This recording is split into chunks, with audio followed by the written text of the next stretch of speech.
பிஸ்மில்லாஹிர் ரஹ்மானிர் ரஹீம். புனித கஅபத்துல் முஷர்ரஃபாவின் கிழக்கு திசையில் ஹஜருல் அஸ்வதுக்கும் புனித கஅபத்துல் முஷர்ரஃபாவின் நுழைவாயிலுக்கும் நடுவில் இருக்கக்கூடிய இடத்திற்கு பெயர் முல்தஸம் என்று சொல்லப்படும்.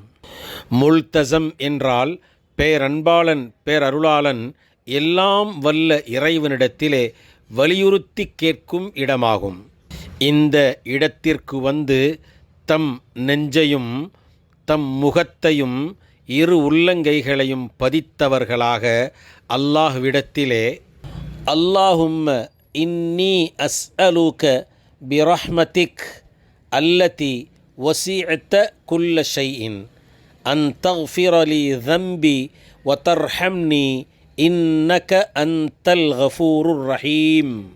அனைத்து வஸ்துவுக்களையும் விசாலமாக்கி தந்த உன் அருளை கொண்டு இறைவா, உன்னிடத்தில் நான் கோருகிறேன், என்னுடைய பாவங்களை மன்னித்து எமக்கு அருள் செய்வாயாக.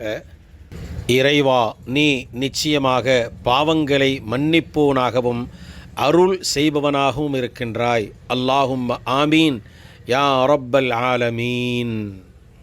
எங்கள் இப்பிரார்த்தனையை அங்கீகரிப்பாயாக. பிஸ்மில்லாஹிர் ரஹ்மான்.